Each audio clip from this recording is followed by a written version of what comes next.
What's up, people, and welcome to part 3 of my Dire Straits videos. This is the live albums. They put out 3 live albums in the course of their career. I'm going to review each of those. And I'm making this video pretty much for the sole purpose of ranting and raving about what is number 1 on this list.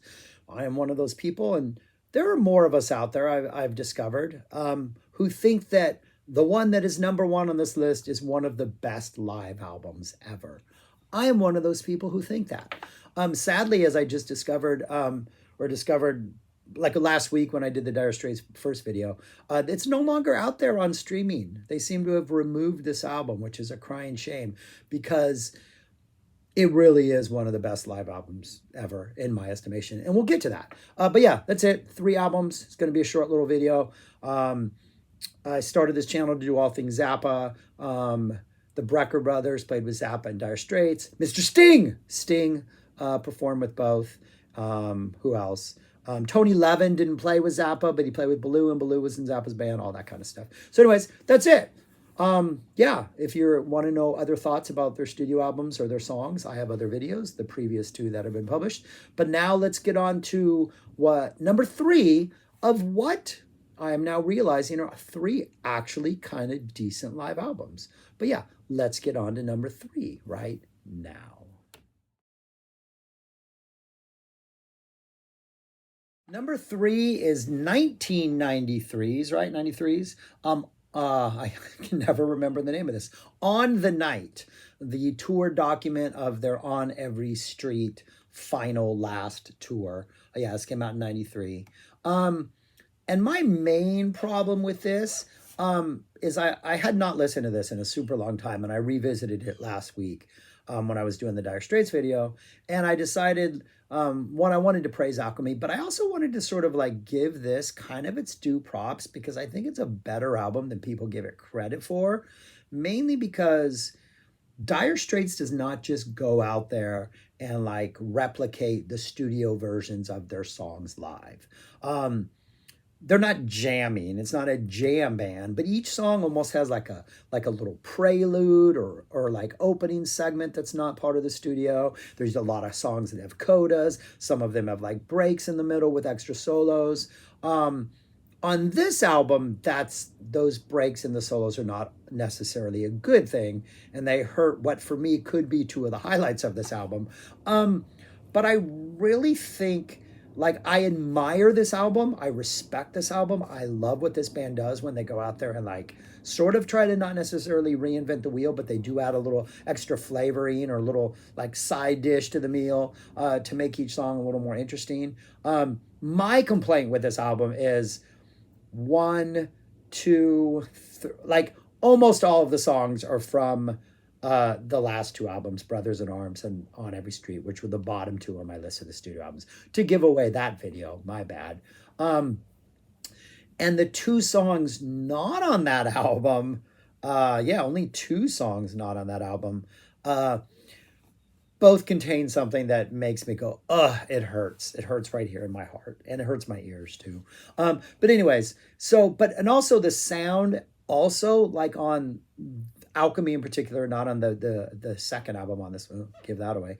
The sound is there's a lot of audience presence, and the audience is very loud and energetic, and at times the sound is not perfect because it almost sounds like you're like in front of the soundboard, like good sound, but you're standing in front of the soundboard in an arena, and you can almost hear the space that they're playing in, and it's not this really pristine direct to soundboard sort of mix that Frank Zappa has in a lot of his stuff, or like even Genesis on their 3 Sides Live. It is a very atmospheric, audience heavy sound, which I like.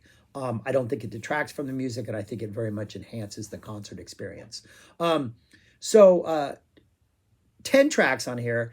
And I would say the first half of this album is pretty good. It opens up with Calling Elvis, which is about 10.5 minutes long. It just has a lot more Knopfler guitar in it, where like he is going hard at times. has this sort of extended ending where they kind of start and stop and everybody tears off some licks, and it's kind of fun. They're trying to make it something different. Kind of reminds me of when they would open up on the Love Over Gold tour, and they would open up with Once Upon a Time in the West, and that would have this extended jam in it and kind of a fake trick ending and all that kind of stuff. The opening, it's a really good opening number, and Knopfler's guitar playing is particularly sick, and he's going hard at times in a Knopfler way. So I like that. The second song is Walk of Life, which I just don't like as a song. So that kind of immediately uhs me. The third song is Heavy Fuel, a song off On Every Street, which I also don't like as a song. This is a really nice intro to it, kind of a bluesy guitar pace, kind of, Knopfler just tearing off some licks type thing. So they try to give it a little more, and so the intro is kind of cool, but the song itself, I think, is just kind of a bad song. And then the two songs, which should be the highlight of it. So after Heavy Fuel is Romeo and Juliet. And there is a really awkward transition from Heavy Fuel into the Romeo and Juliet, sort of that pre-theme that's on the Alchemy album that they would do live before they would go into Romeo and Juliet. And they make a really awkward transition into that. And it's, whether or not these are from the same show, I don't know. But in the actual live context, they would go from Heavy Fuel into Romeo and Juliet. So it is a live, like the segue happened in real time. It wasn't a segue that they forced for the sake of this album. Also, before I go into Romeo and Juliet, all of these songs appear in the order they appear in the show. There are obviously songs missing. Sultans of Swing is dropped after Private Investigations. I think Tunnel of Love was played on this tour. No, Telegraph Road, I don't think Tunnel of Love. But there were other songs in there that are not on here to flesh it out, including a lot of more newer songs. But anyways, they go from Heavy Fuel into the awkward transition into Romeo and Juliet, but then they get into that Romeo and Juliet main theme, which I kind of like, and then they start off playing Romeo and Juliet. Knopfler's voice is not as effective as it is on the studio and on Alchemy, but it's still a pretty good Romeo and Juliet until about 2/3 through it, when they get to that quiet part in the middle, when he snaps, they drop in a saxophone solo. And God, does that hurt. I can't say it's a bad saxophone solo because I don't even want to hear any saxophone solos, so I'm immediately checked out. It's definitely not like this jazz masterpiece of a solo. It's probably not even that bad of a saxophone solo. But that is the last thing Romeo and Juliet needed, was a saxophone solo. Private Investigations sounds fantastic. Love the way this sounds. You can almost feel the big space that they're filling. The crowd response is amazing. Again, they've kept that Romeo and Juliet Private Investigations. Sultans of Swing is not on here, but in a live context, it was on there. But guess what this song has also? Yeah, this also has a saxophone solo for some stupid reason. And boy, it hurts my heart right here every time it happens. So yeah, not a good thing. Other than that, these are fun songs to hear. Then we get Your Latest Trick, which also has a saxophone solo because that is the driving melody in this song. For some reason, this is the only song on here, I think, which is shorter than its original version, and yet there is no reason for it to be shorter, because why doesn't the saxophonist just get a longer solo here? Because it fits within the context of the song. So that I'm against. And then that's kind of the peak of the show for me. You got an On Every Street, which they have a chance to sort of expand that closing jam, which was one of my complaints about the studio version. But by expanding it, they just kind of like bring it down to like a really, really low simmer. And then they just kind of build it back up again. There's a slide guitar player that's all over, a pedal steel guitar player that's all over these songs. And this is one of those where I think he kind of infects a little bit of the sound, and it doesn't work quite that well. Romeo and Juliet, I also think he kind of affects the sound. There's a lot of extra musicians. You get the foursome of Dire Straits with Knopfler, Ilsley, Clark, and Fletcher. Then you have the saxophone player. You got this pedal steel guitar. You have another guitarist. You have a percussionist and a drummer. Chris Whitten. I guess he wasn't officially in Dire Straits. But yeah, so I don't know, man. A lot of the extra musician stuff I don't need. And there's just a little too much pedal steel guitar. Not against it as an idea, but a little too much. Then we get You and Your Friend, which has some nice guitar playing, but I think it's just a snooze fest. And then we get Money for Nothing without the intro. And And I understand that after a tour, you're on the second tour of this song, you don't want to do that intro anymore. But it almost feels like this band who loves these sort of pre-song flourishes and post-song codas, why they're not doing that intro, I don't know. It just starts with a dun dun dun, dun, that opening riff. Um, Other than that, it's a good money for nothing. Again, Knopfler's guitar playing in this is excellent. And then it closes with the Brothers in Arms, which again is just kind of a snooze fest song for me. So like, if you like the last two albums, this is a pretty good album. If you like saxophone, this is a pretty good album. Like, I think this album is underrated. And I think Dire Straits needs to get more props for trying to mix things up live and not literally just present you what you already know. So while I don't like this album, and I will probably never ever listen to it again after making this video, I have to say, I don't think it's as bad as I originally thought. But it is my number 3. And I talked for 9 minutes on an album I don't even like, but I respect this band. And so on to number 2. Number 2 is their third album, live at the BBC, which my understanding is this was sort of released as a contract obligation album. Like, hey, let's get this out and we're done with Phonogram Records. But anyways, yeah, it's 7 tracks from a BBC studio performance back in '78 with an additional live track from '81. So it's all of it other than the additional live track, which is Tunnel of Love, which is a fantastic choice for an additional live track.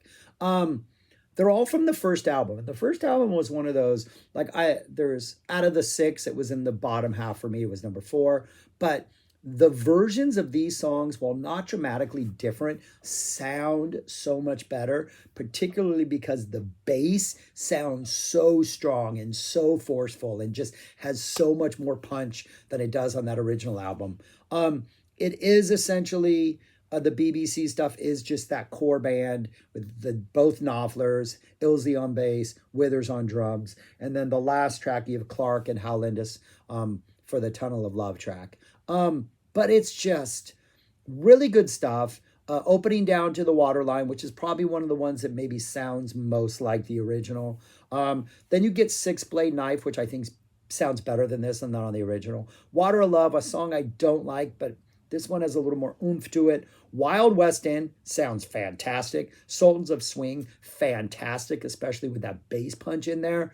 We don't have that coda that you would get in the live shows, by the time you get Alchemy Live. Then you get Lions, a great sounding Lions. And then you get an unreleased track previous to this. Maybe it was on a CD single or something. I don't know. Not that much into Dire Straits, but a great song co-written. The Knopflers wrote it together, called What's the Matter Baby? That is an upbeat kind of like Lady Writer type, almost Sultans of Swingy, but a more upbeat, punchy type rock number. And then Tunnel of Love. And so it's I think it's a great album. It's a really good live listen. It makes me like the songs on the first album a little bit more. This is another one that I had to go foraging through through CD boxes to find, because apparently this is also not on streaming media anymore, which is a shame, because this is really good. Really good, especially if you like that first album. I mean, again, not that much different versions, but again, Knopfler's guitar playing is always tasty, and I do think the sound is really good and highlights the awesome sort of rhythm section of this band and how tight and what a good sort of bar pub rock band this really was. And then you get the sort of proggy Tunnel of Love to close out to remind you how good they were going to be in 2 albums. So yeah, I highly recommend this album. These are both surprisingly not disappointing live albums, but neither of them compare to what I think is one of the best live albums ever, and that's number 1.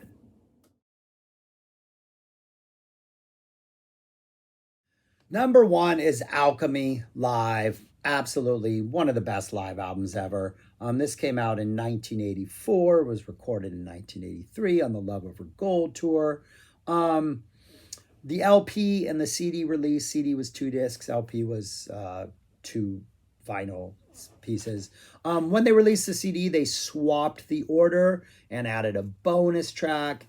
So I think just for the sake of, I don't know, neither one makes a big difference. We'll kind of address both. So, yeah, one of the best live albums ever. Again, some of the same issues that On Every Night, On Night, whatever that first one was called. What the heck was that first one called? I don't remember.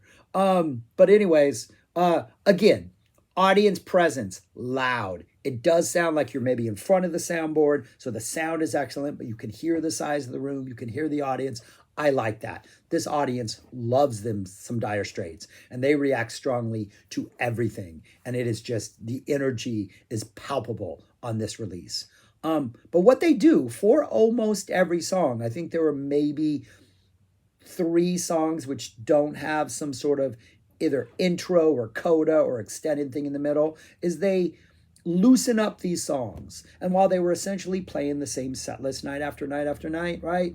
You don't feel like they're in this locked rhythm because there is a looseness to this. The songs kind of flow and spill over into each other. The timing on when to drop a song after another song is impeccable. And I just think the performances are like, just perfect. Like, it's loose. It's kind of sloppy. Knopfler's all over the place. Mel Collins is on the saxophone. Like, if you're going to get a saxophone player, get Mel Collins on the saxophone. King Crimson, another connection.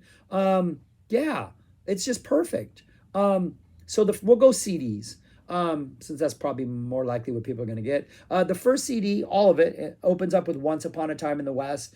A nice, like, 13-minute version of Once Upon a Time in the West. Starts off kind of dramatic, has a really nice, long, slow, kind of low-key jam in the middle, ends with some over-dramatic flourishes. It just feels like an epic opening statement. And I think it is one of their best songs. I love the groove. It just sets up sort of this mid-tempo looseness that most of the show would kind of stick pretty close to.